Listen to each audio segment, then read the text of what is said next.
I'm Jim Werbaneth. I'm a military historian and political scientist. I've got a master's degree in each. The one for political science is how I make my living. That one's from Duquesne University in Pittsburgh. I teach American government mainly in Introduction to Political Science, as well as digital literacy at American Public University System, including American Military University, which is where I got my master's in military history in 2006. And I've also been a war gamer since 1972. And I've designed 4 war games that have been published, including one on Gazala. First self-published, and now it's published by Lock and Load. And this has always been one of my favorite battles, in the desert especially. And I think it's instructive on a lot of levels. So, without further ado, and I did do a presentation on this online for our Tour Generals earlier this year, but this has been beefed up a little bit with other sources that are included, and hopefully I'll have some time to talk about sources at the end. Some are good, some are bad. Here's some of the background. You see the basic theater of war here in North Africa. And it was really a ebb and flow, back and forth type of war, where territory didn't matter so much as destroying units, destroying the others, sometimes an entire army, and then forcing it back. And when an army retreated, it would go back on its supply sources, while the attackers who won were getting less supply. They had major logistical problems, so it became a matter of building up supply in many cases before one could make an attack, or trying to position yourself so that you could sustain the enemy's assault. Now, prior to Gazala, the Italians had famously invaded Egypt, famously gotten chased out. Their army was destroyed, and the only reason why Libya as a whole did not fall to the British was because Churchill withdrew troops to defend Greece. This gave the Germans an opportunity in early 41, April 41, to send over Rommel and the Africa Corps, which immediately went on the attack and got up to the Libyan-Egyptian border. Went back and forth. One of the battles, critical battles of 1941, resulted in a British victory with Operation Crusader. This was largely to secure the relief of Tobruk, which was held by Australians as an enclave in the German and Italian rear. There were several attempts to try to attack it before that, Operation Broadsword, Operation Battle Axe, but Operation Crusader actually worked. The Africa Corps and the Italians, Panzer Army Africa, was badly defeated in these border battles of Crusader, and forced back to the border between Cyrenaica here and Tripolitania, the western half of Libya. The Germans came roaring back, and it resulted in a kind of a stasis, a stalemate, where the Germans were stopped just short of Tobruk. You see Gazala, the next town over from Tobruk to the west, south to Bir Hakeim. The British were able to dig in there. They fortified it. They built minefields, using a lot of the Italian mines that had been laid before Tobruk, before the war. The Germans were at the end of their supply lines. They had to recover. The Italians had to recover. So there was a stasis and a stalemate there. And there was impatience on both sides to go on the attack. Because, well, Churchill wanted the British to go on, always to go on the attack, whether they were ready or not. Pretty much the same thing for Rommel. It's I attack, therefore I am. So we had a stable line going into May of 1942. And it's a matter of who's going to drop the hammer first.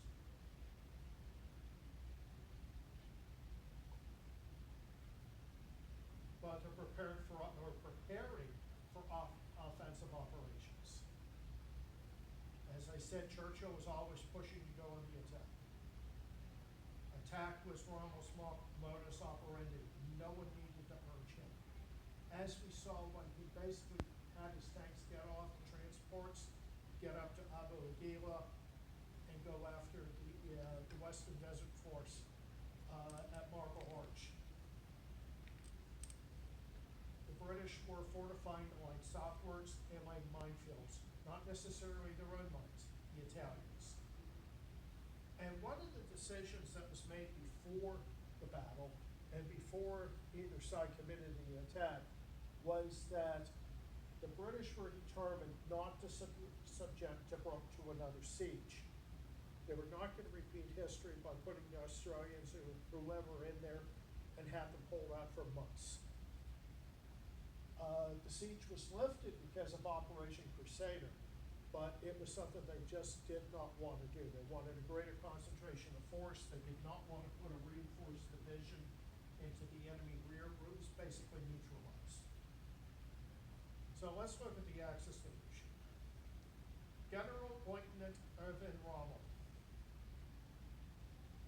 the Desert Fox, always teamed up with the British. Sometimes the British, it was easy that way. Not every commander was his equal. In fact, almost none. He acquired this myth of invincibility by winning, by going on the attack, often in a with a shoestring. He was extremely aggressive. He also had a mastery of public relations that was right up there with Montgomery or Patton. He was brilliant as his own propaganda, and he believed his own myth. The man was definitely confident. He had his shortcomings, especially a lack of regard for logistics at times, that a belief that the momentum would carry him through. He didn't have to sustain it with things like food, water, and ammunition. In fact, he relied in many cases on capturing British stocks and British trucks, and often the Luftwaffe's trucks, which drove his air commanders nuts, because he would go charging off and sometimes leave his air assets behind because they had no transport. He was defeated in Operation Crusader. You may not think so, but he was. Operation Venezia was going to be his next assault. This is going to be against the newly developed Gazala line in Tobruk. And part of this, too, is that there was a strategic compromise that he and the Mediterranean commander, Albert Kesselring, an artilleryman who became a Luftwaffe marshal, they had a little bit of a problem. They had a lot of disputes, but sometimes they could work things out, as we'll see during the Gazala battles. He borrowed air power that should have been used for attacks on Malta. Malta was the key to the Mediterranean. It sits right there in the middle between Sicily, Tunisia, and Libya. You could block off the whole Eastern Mediterranean if you have Malta, as the British did. It created enormous supply problems for Concert Army Africa. They could use air power and submarines especially to sink Italian transports, bringing Rommel his fuel, his replacements, his new equipment. It was essential to take Malta. The attack on Malta, which was going to be Operation Hercules, was postponed in order to launch Operation Venezia. And for this, Rommel needed extra air power. He thought that Malta was neutralized. It could recover if you're not bombing it constantly. Take away the air power, you can't launch the attacks they needed to fully neutralize it. In fact, I'll go one step further. The only way to fully neutralize Malta, in my view, was to occupy it with German and Italian troops. Venezia delayed this and eventually ended up canceling Operation Hercules, which was a war-losing move for the Axis. And also too, Rommel was a borrower. That's putting it kindly sometimes. When he took air power like he did for the Gazala battles, he wasn't real quick to return it. So this was a major strategic compromise that Rommel insisted that his higher command make. That was really to his benefit, not so much to the Axis cause. Let's look at the British leadership. General Sir Claude Auchinleck. He's really currently regarded today as the British Mediterranean commander. He was an Indian Army officer. I don't think he was bad. I don't think he was the worst. However, he appointed the worst. He was responsible for a lot more than North Africa, so he is not going to be fighting this battle himself.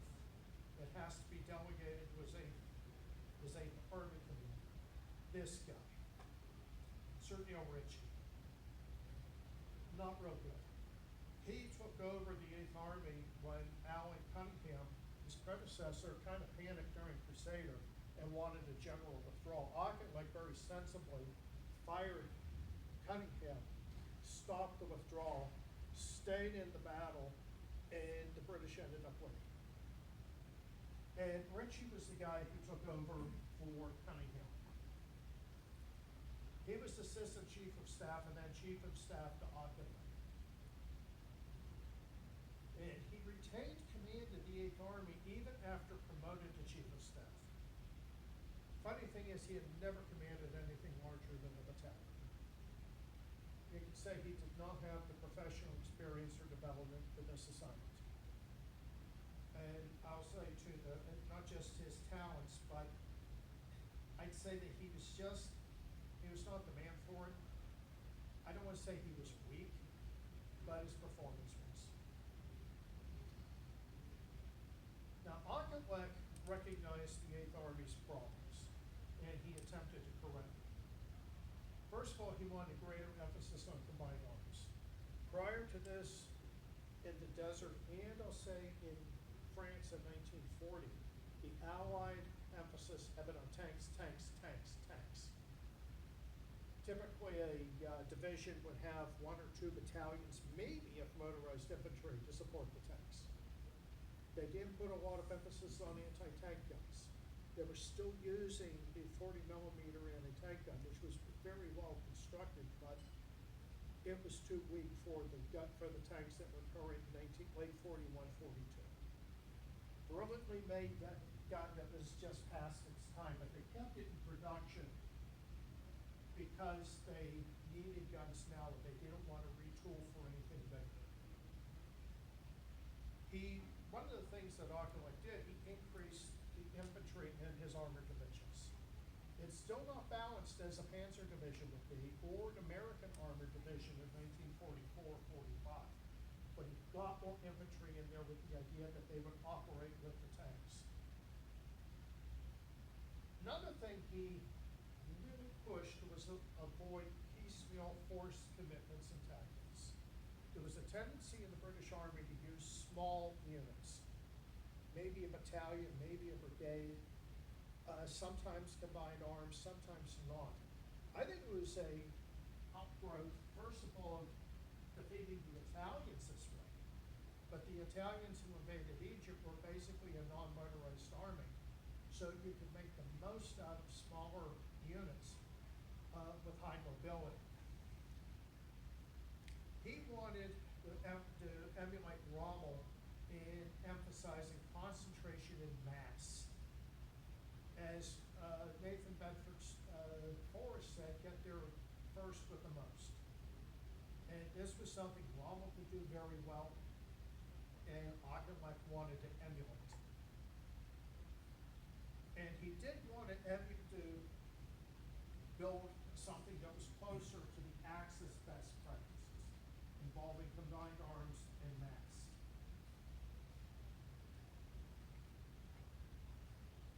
If you note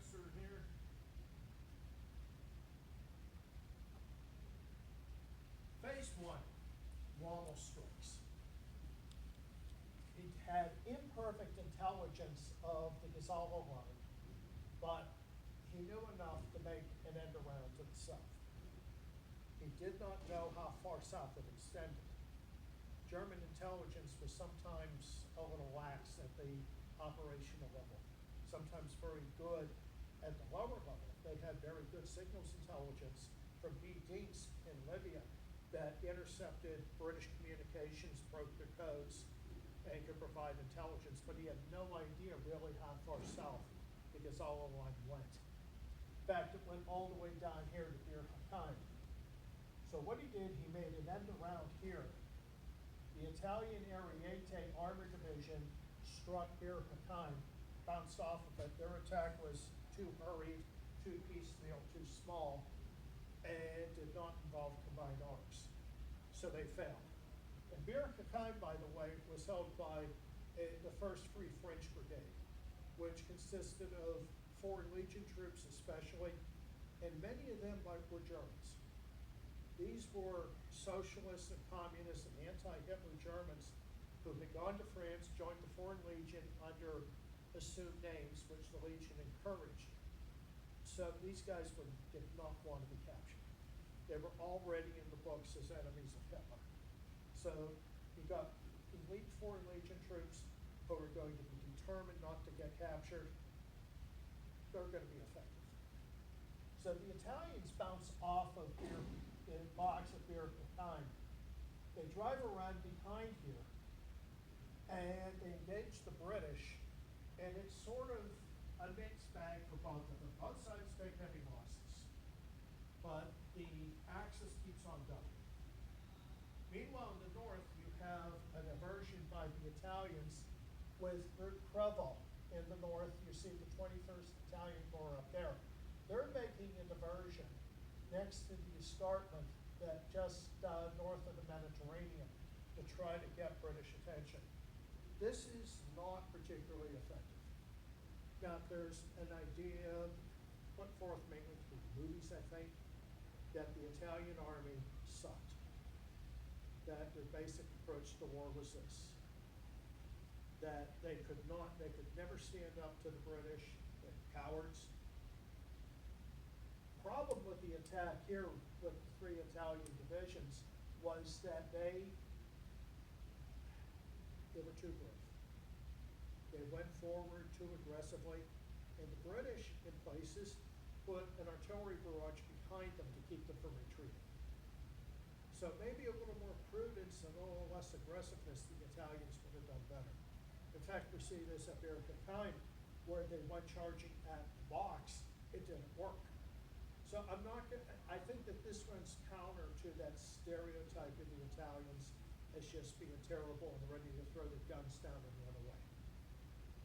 It just didn't happen. And Rommel, by the way, believed that the Italians could be as good as the Germans if they had proper training, equipment, and leadership. I tend to agree. Most of the time they didn't. There was also a amphibious landing that they were going to do behind Gibraltar to the east by a unit called Gruppe Hecker. These were engineers, and mainly engineers and infantry with very little mobility that were going to take up a blocking position on the highway. They did not do it, but it was a possibility. They did plan for it.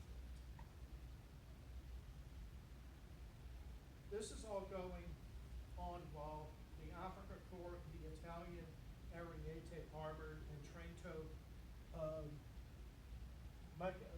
mechanized divisions are making the end around to the south.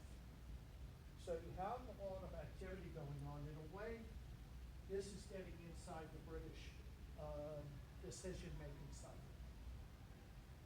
And Rommel is using a lot of mobility here with a less mobile-oriented diversionary attack. But he's getting surprised. First of all, as I mentioned, he did not realize the extent of the Gazala line and how far south it went. Basic intelligence that could have been gained through better reconnaissance, but he didn't do it. general, this is a massive mistake. Secondly, he had very little intelligence on the box of Bir Hakan. It's a major obstacle in the way that he really got surprised by it. He got surprised by where the British were deployed. Kind of important, again, for reconnaissance. Also, there was a technological surprise. The British were fielding M3 Grant tanks at the time. Now, the M3 Grant was not highly regarded later in the war, but it had a 75mm sponson mounted gun. The Soviets called it a grave for, I believe, 6 brothers when they got it in Lend-Lease. It had a limited traverse with the main gun, but it was the most powerful gun on the battlefield. It had a high profile, making it easier to hit, but atop that profile there was a second gun, a 37mm anti-tank gun that was better than the British standard 40mm, in large part because it could fire high explosive rounds, which the 40mm could not do. I always thought it was ironic that the British used infantry tanks, infantry support tanks like the Matilda, with a 40mm gun that could not support infantry by shooting at other infantry. It could only shoot at tanks, because they only had armor-piercing ammunition, no high explosives. This is a major technological surprise that the Germans did and the Italians did not anticipate. Definitely a mistake. As a side note, I did have a little family connection here. There were American instructors with the 8th Army at this point teaching them how to use the new M3s, one of whom was my mom's cousin from Akron. And he ended up fighting through the entire war after that with the 1st Armored Division. But the first guy in my family to go to war was some Gazala. What happens then is once they get around, they get the Axis units get in this position called the Cauldron. Rommel is backed up against the Gazala line. His lines of communication at the beginning are partially cut. First of all, you've got the French of Bir Hakan. Second, Rommel has the 150th Brigade in his rear and a fortified box with minefields all around it. He can't communicate, he cannot get supplies through the minefields. Now, the Axis do cut gaps through the minefields. And then the German and Italians, especially the Germans, turn on the 150th Brigade for 2 days from the 30th of May to the 1st of June. And they destroy it. And they destroy that box. And that opens a big gap through the minefields. You could argue this is the decisive event of the battle. You really could, because from this point on, Rommel has more of the initiative than the British, who had him backed into a corner. The British tried to launch an attack on the Cauldron, Operation Aberdeen. They do this on June 5th, which, as you can see, is a couple days, 4 days too late. It's uncoordinated. It doesn't work. And Rommel being Rommel and Germans being Germans launch an immediate counterattack after Aberdeen is defeated.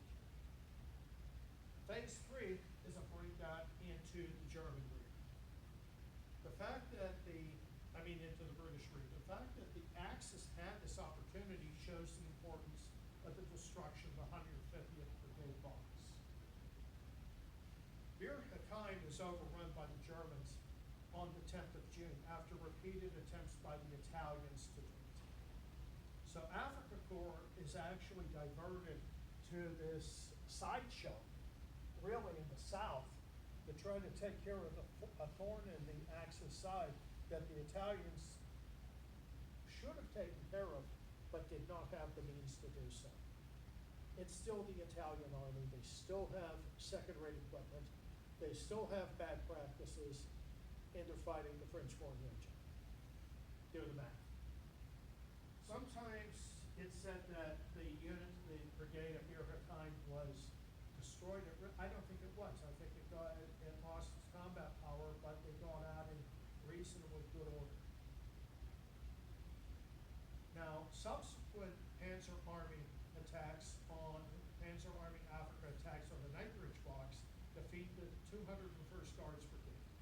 The Germans stalled, but they inflict massive losses on the 201st Brigade, which is to the British rear. So at this point, they've penetrated the Gazala line, they've destroyed the French anchor at Bir Hakeim, and now they're destroying British reserves, one brigade at a time. The momentum is thoroughly in the hands of Rommel. This is not good for the British. You do not want to ever let Rommel have the initiative. He has it now firmly. And remember too, he's getting supplies and he has communications through the minefields. Not just the end around past Bir Hakeim, but directly through what had been the 150th Brigade box. At this point, the 8th Army is on the verge of collapse, and they begin a general withdrawal to the east from the Gazala line. This huge fortified line that had been constructed at so much expense, with so many resources stripped from Tobruk, has to be abandoned. And this is 2 weeks after the battle starts. Phase 4 is the actual taking of Tobruk. The British are not ready to hold out there like they had before. And the fort is not the shape it had been. Most of the mines have been taken out to build the Gazala line. The fortifications are in pretty bad shape. And it's defended not by the Australians, but primarily by 2 reinforced South African brigades. And they were not supposed to hold out, which makes me wonder, why were they there? Why do you put 2 brigades from a defeated army into an objective that you're willing to concede? It doesn't make a lot of sense to me. And they do surrender on the 21st of June. Now, Rommel was one, as I said, for scrounging supplies and transport from his enemies. He hits the big time at Tobruk. Everything he needs, except German and Italian ammo. But bully beef, his troops love bully beef. They also wore British uniforms in many cases, because the British cotton uniform was better than the German linen one. So when they got British uniforms, they'd strip off the insignia, put on German ones, they're automatically German uniforms. They get uniforms. They even get mass quantities of rum and beer. They hit the big time with Tobruk. The British did try to destroy some of the supplies, but there was enough left over to make Rommel a very happy man.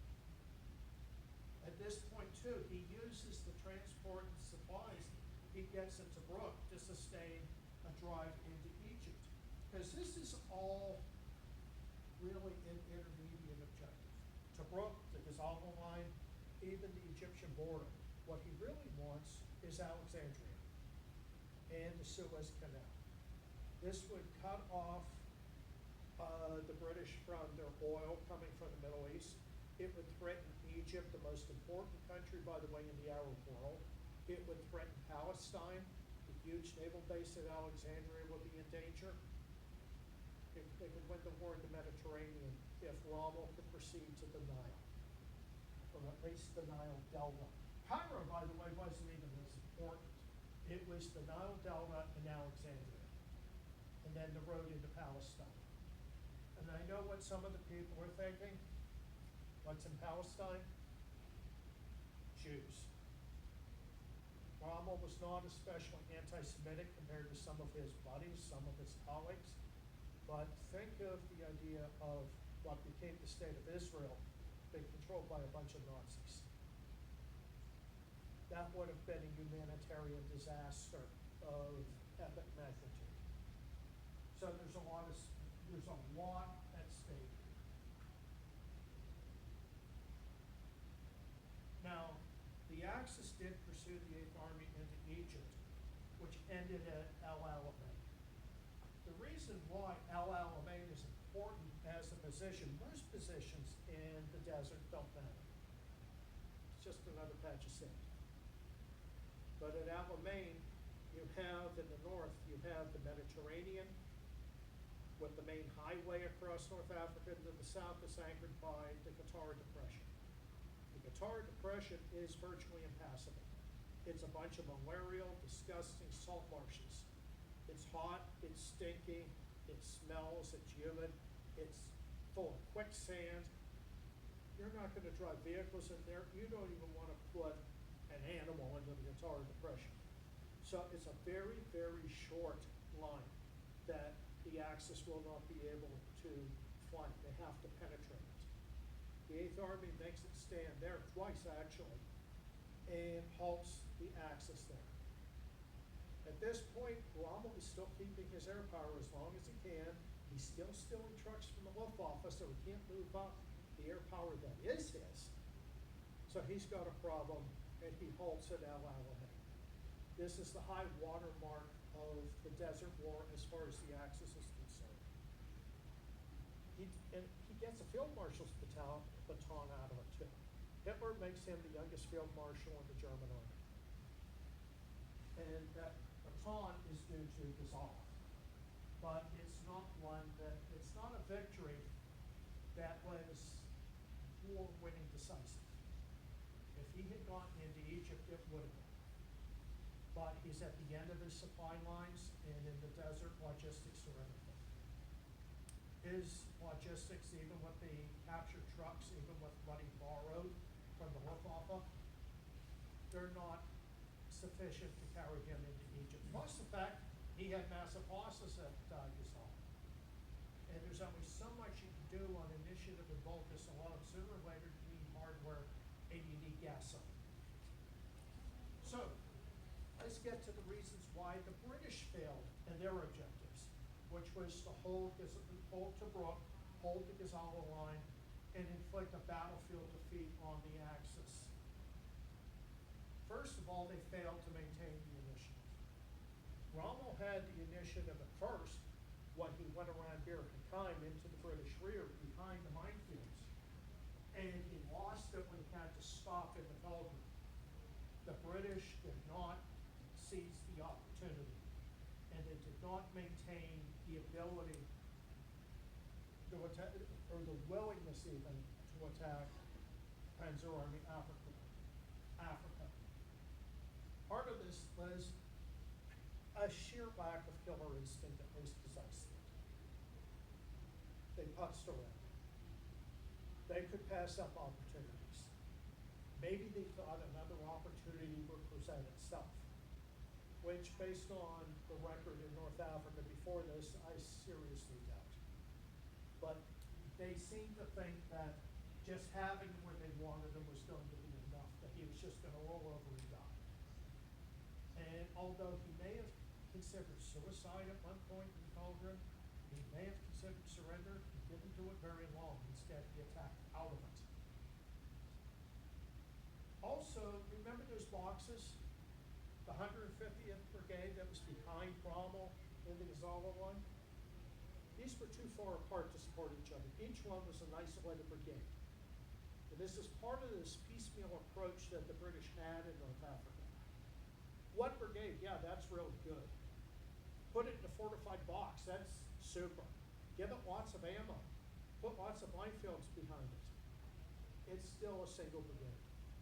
And he still has a multi-divisional combined arms mechanized force. Sooner or later, a brigade by itself is not going to be able to hold out, and it will be destroyed. And they gave him that opportunity by spreading out these static infantry brigades too far. They also had inferior tanks. The 7-3, that was the best.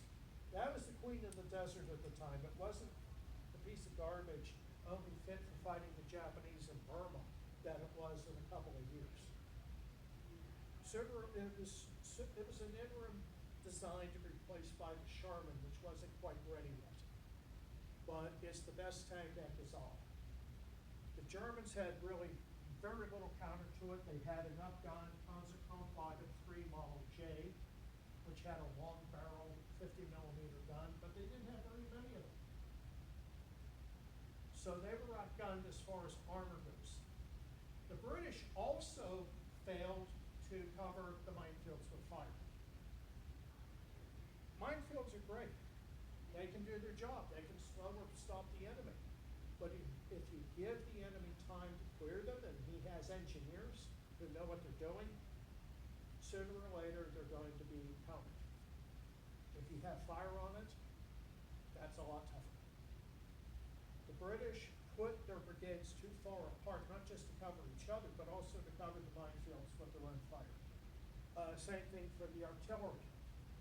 Rommel could use his engineers, including the Italian engineers, to pierce the minefields. Not quite at his leisure, but it was a lot safer for them than it should have been. Now, there was one overriding primary Ichiban numero uno reason why I believe the British failed and Rommel won.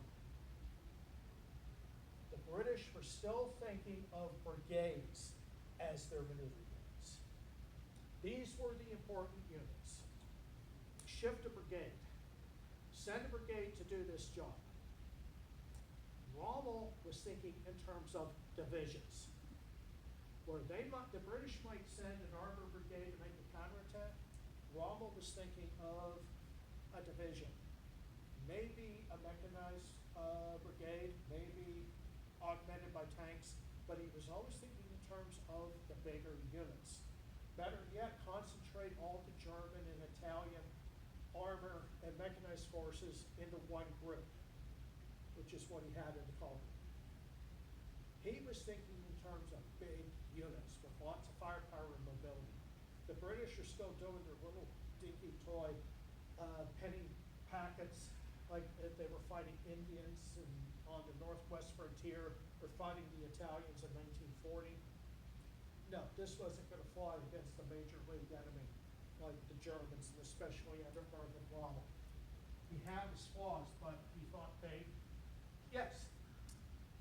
Can you elaborate or perhaps explain, was that British mentality of those people just in North Africa? Because it seems to me when they were in France in 40, they were thinking divisionally. Is it because of the way they sent units over there as brigades independently? Were they just lacking headquarters? I mean, can you explain more of that? I think it was more in North Africa than any place else. And part of it may be because of the Indian Army experience of the commanders. They were thinking in terms still maybe of colonial warfare, something that some writers have said persisted into the past 1969 with the Troubles in Ireland, that they were trying to apply colonial warfare lessons to fighting in their own country.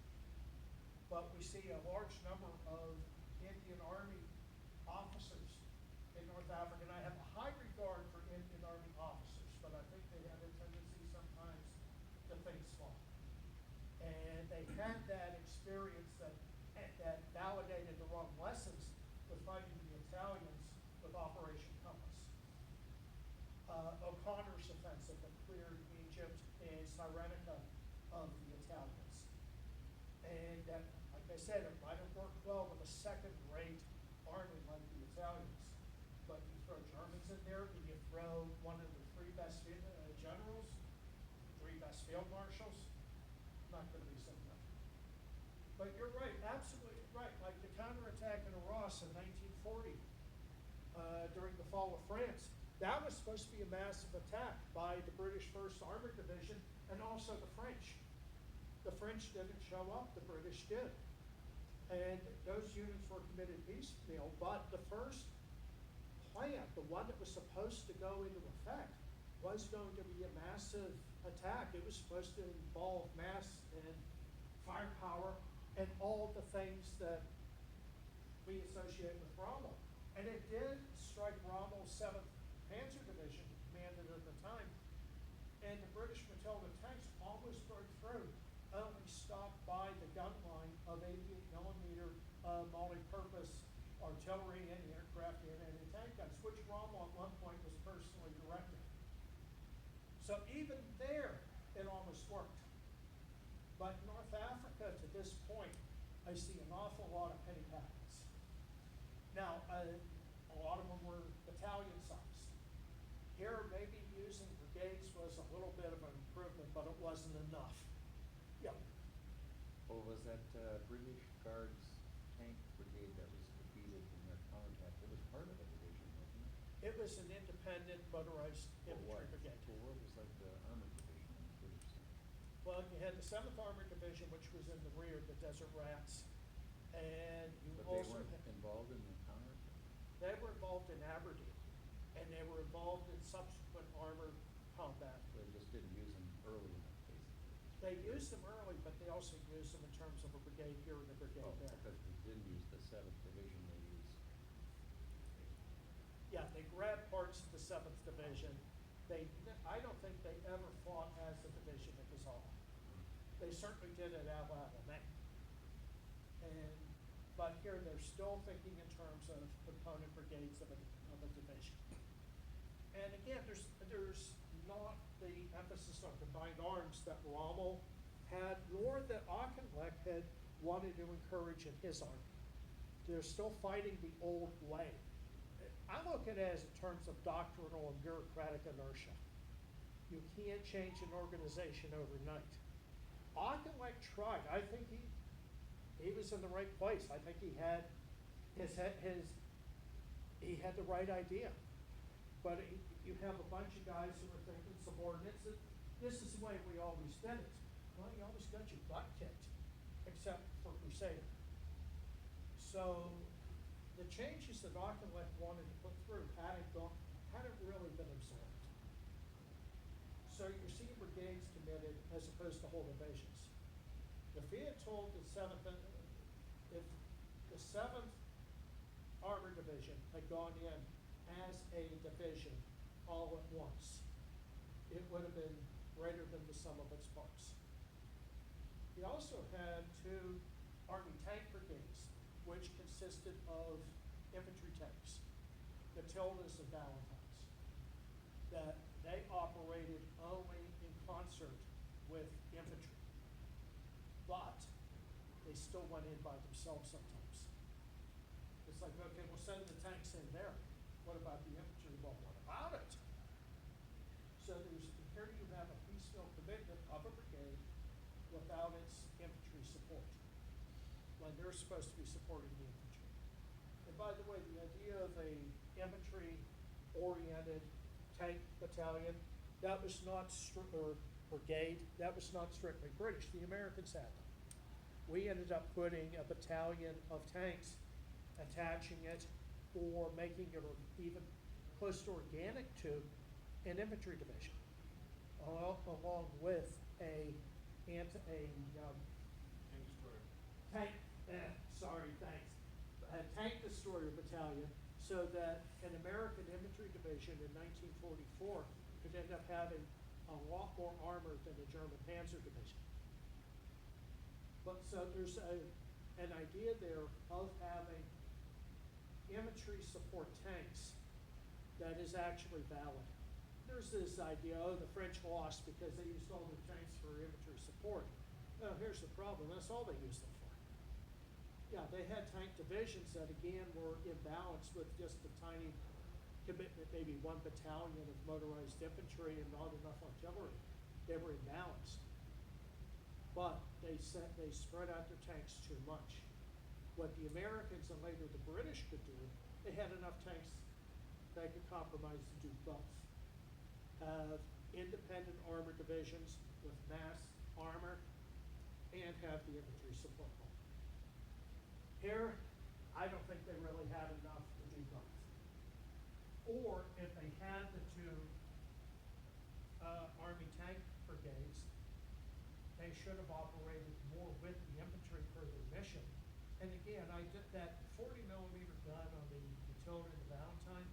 That was not really appropriate for supporting infantry unless there were other tanks around and they were thin skinned like the Italian ones that 40 millimeter shell could actually take out. Most of the time your gun is going to be what the Germans call a door knocker. And it's not going to do a whole lot. But I do think that this idea of concentrating on brigades as opposed to divisions was a fatal flaw for the British at this point. And fortunately for them, this is one of the last times we actually see it.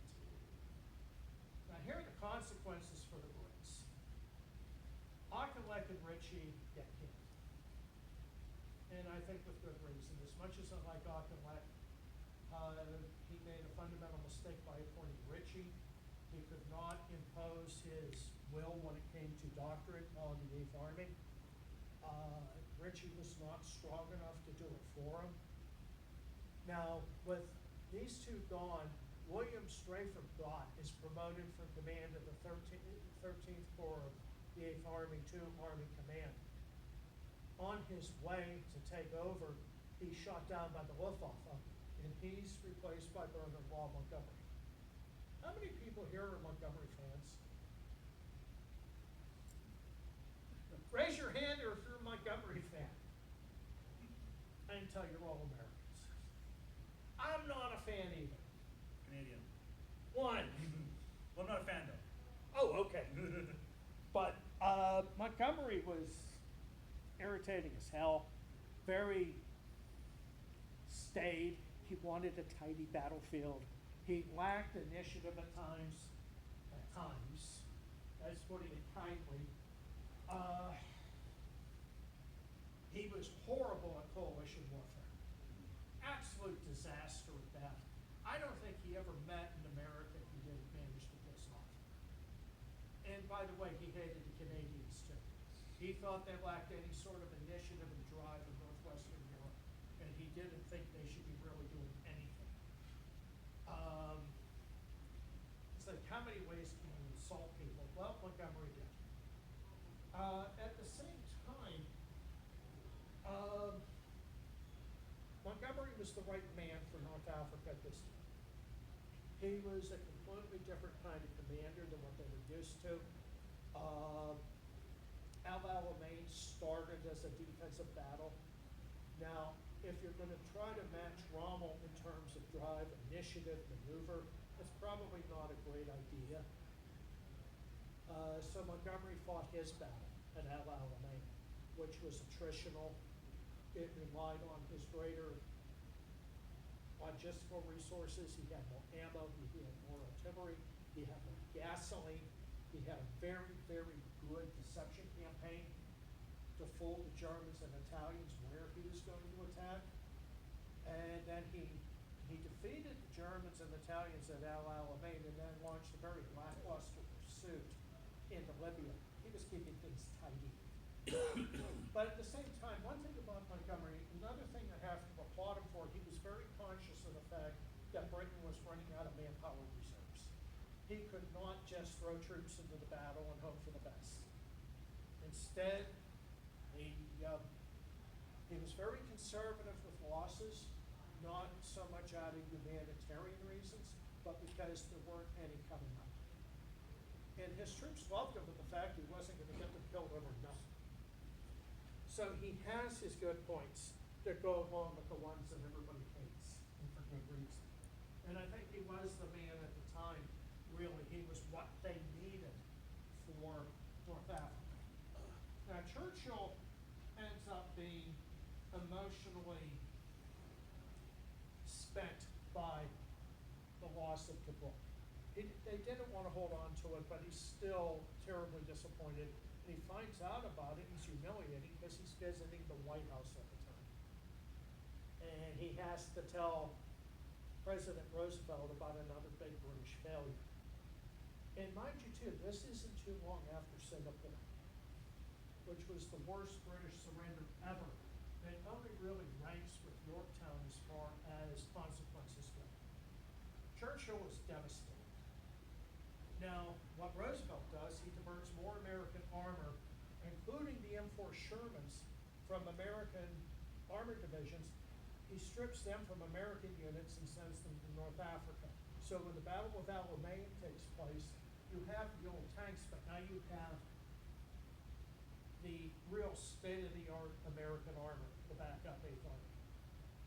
And there is no counter at the time for Shermans in the German or Italian armies.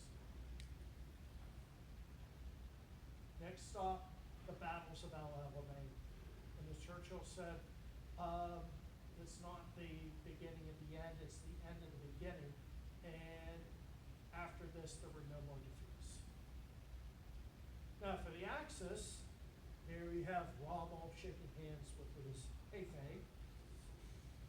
He's promoted to General Field Marshal. He gets his baton from Hitler. He retained air assets that were lent to him for the Gazala offensive, Operation Venezia, which means that Malta never gets invaded. Thank God.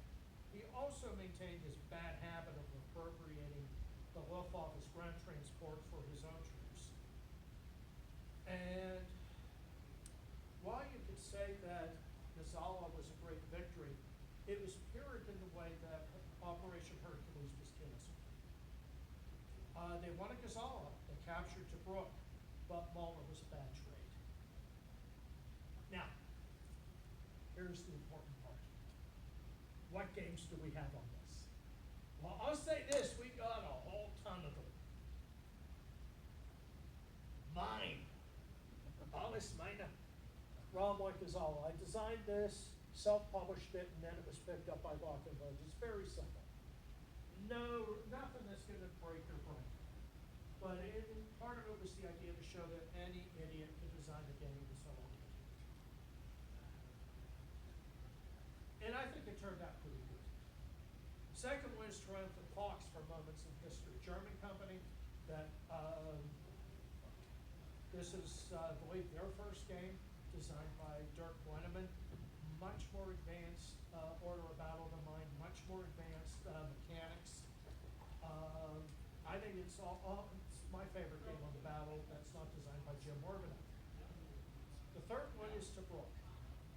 Dice in the desert, strictly tactical, but it's important to the history of wargaming. And this is the game that introduced many of us to Gazala. I still have mine, I'm not giving it up. But tank on tank, squad level, miniatures oriented, I like it a lot even more. But these are the three that I can recommend. References, there are a ton. One of the ones I mentioned in here is David Irving's Trail of the Fox.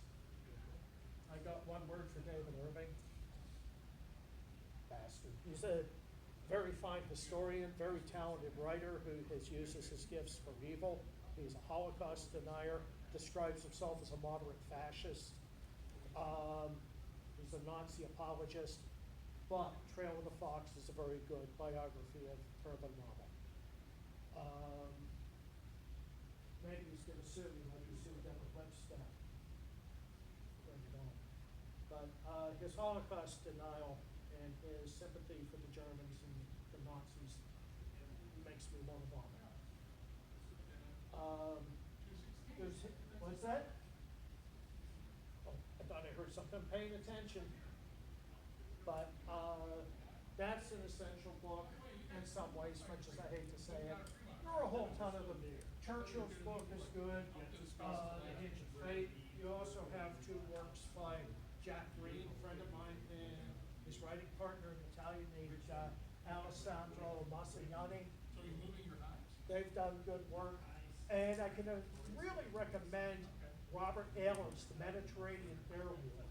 Air Power and Allied Victory in World War II from 2015. That's the most recent, one of the most recent books that I really, really like, that deals with the logistics of the Luftwaffe in North Africa and Rommel stealing the troops. And that the British Desert Air Force was always better supported, and they didn't have to worry about the British Army stealing the vehicles. That I can highly, highly recommend, and it's based on the author's doctoral dissertation. So we're like 2 minutes over time. This is typical classes that I teach. That Fox, I speak on Fox, but any questions? Last minute questions? What do those games run at? Are they collector's items, the games you mentioned? Rommel Gazala, I believe, is going for about $40, and Lock and Load keeps them available. Triumphant Fox is more expensive because it's collectible. Tobruk, that's a collectible too from about 50 years ago. So like I said, no matter how much you're willing to spend, I'm keeping mine. So, thoughts, questions before I turn it over to Uwe? Were Yeah. the sides fairly even as numbers go? At the Panzer beginning? Army Africa is about even as far as tanks go. Panzer Army Africa was always on the back foot as far as numbers went. But they made up for it with aggressiveness and better doctrine. That it was a case too of an army of, when you have an army of deer led by a lion, you're gonna beat an army of lions led by a deer. In this case, I'd say Panzer Army Africa was an army of lions led by a bigger lion. Last one before I turn it over. I'm wondering about Tobruk. Were the British not confident in the ability to resupply it by sea? Was there enough German air power to kind of contest any attempts to sustain it? I think it was a matter of economy of force mainly, that they had a lot of troops diverted, and there's also a propaganda thing. They got a lot of propaganda value out of the Australians holding out in Tobruk, but what if it fell again? What if we lost 3 more brigades? And at this time too, remember, they were having problems with the Australians who felt they had been let down and left undefended by the United Kingdom in Asia. That they had faced the danger of invasion, and the British really weren't around to help them. Their armies in Africa, so they had to rely on the Americans and Douglas MacArthur to protect them. So there's a bit of a schism there between the British and their Australian allies. So I'm going to have to turn it over to Uwe and Academy Games, and I thank you for coming, and it's been fun.